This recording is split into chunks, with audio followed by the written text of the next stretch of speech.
Good to see you. It's a funny thing.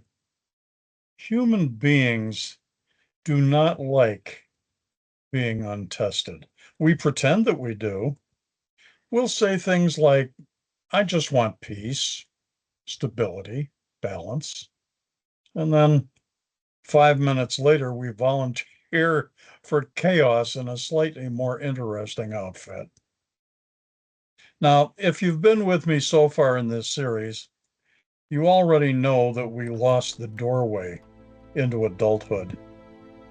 Then we found it and stood in it for an awfully impressive amount of time. Now, today, we're going to talk about what happens when people get tired of waiting and they go looking for initiation somewhere else. If society refuses to test you, don't worry, someone will. And they will not be gentle, be patient, or be particularly interested in your personal growth. They'll be interested in something much, much simpler, whether or not you can be used. Now, here's something we don't say nearly often enough. People want to be tested, not punished, tested. There is a difference. One makes you smaller. The other makes you real.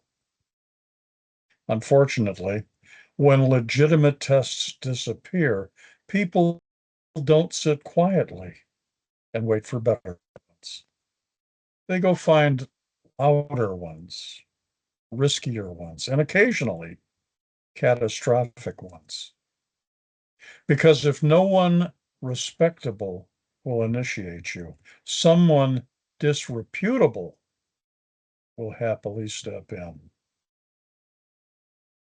Human nature, we're told, doesn't tolerate a vacuum very well. Remove something essential and something else will move in. Not necessarily something better, just something available. I once knew a young guy who said, I finally feel like I belong somewhere. Now, that should have been good news, except where he belonged was dangerous, unstable, and very enthusiastic about poor decisions, but he felt chosen. And that feeling is extremely powerful. Belonging that is earned through difficulty feels more real than belonging that simply is offered. That's not a moral statement, that's a structural one. We tried replacing initiation with encouragement. Good job! You're valid. We support your journey. All that is very kind and completely insufficient for transformation. Across cultures, initiation rituals, whether physical, social, or symbolic, share one feature. They involve risk or sacrifice. Not because people enjoy discomfort, but because discomfort marks a boundary. You remember it, you respect it. You don't confuse it with a workshop or a seminar. And here's the part that makes people uncomfortable. If your initiation requires nothing of you, it will mean nothing to you. Now, before we get deeper into the places this goes wrong, subscribe. The button is down below. This way you can later say you saw this coming. Share this with someone who insists they don't need structure. And leave a comment below. I read them like case studies, and some of them end up on this podcast. Or email me at info@patsanswers.com. That's info at patsanswers.com.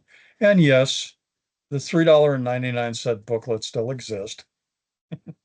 It's slightly less sarcastic, but not much, and it's available only through email, by PayPal. Now, let's talk about where people actually go. When thresholds disappear, ersatz ones emerge. They tend to show up in a few reliable places. High-risk groups, groups that demand loyalty, conformity, and sacrifice. And they reward it with identity, belonging, and certainty. Do you ever notice how the most dysfunctional groups still have initiation rites, internal rules, and ranking systems? They understand something that we as a society forgot. Structure creates meaning, even bad structure. It's a bit like eating fast food for every meal. It's not good for you, but at least it's definite.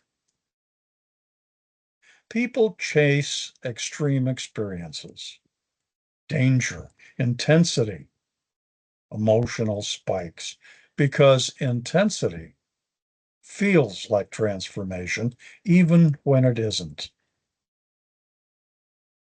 Without structured challenge, people will invent unstructured challenge, which tends to come with a lot fewer safety rails and much more regret. We removed healthy difficulty and replaced it with thrilling instability. When we act surprised when the outcomes vary and they're not good. Now we're going to step into some very uncomfortable territory, but stay with me. When people lack identity, structure, and recognition, they become very attracted to anything that offers clarity, certainty, and belonging quickly. Ideology, in its more aggressive forms, offers a complete package. Here's who you are. Here's who you oppose. And here's why you matter.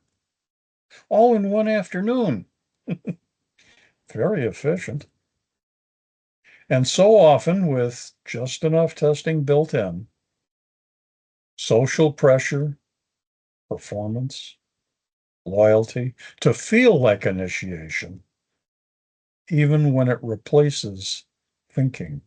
Now, here's the danger.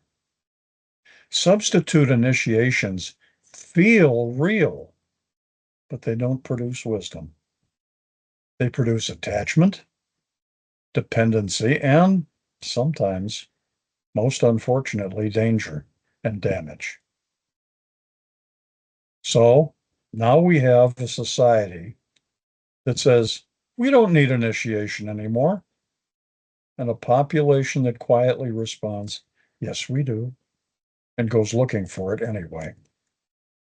Which is how you end up with perfectly intelligent people being initiated by systems you wouldn't trust to organize a ham sandwich.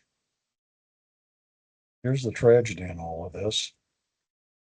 The desire itself is not the problem. Wanting challenge, belonging, recognition, that's human completely. What's missing is guidance. And what replaces it is opportunity, not always the kind you want. If a society will not shape its transitions will be shaped for it, usually by whoever is motivated, not the most qualified. Now, next time, we're going to talk about who ends up paying for all this, because removing structure doesn't eliminate consequences, it redistributes them. and not evenly. Until then, be careful what tests you accept. Not all of them are designed for you to pass. Some of them are designed to see if you'll stay. And those are the expensive ones. I'm Pat Cantor, and this has been Firelight Dialogues.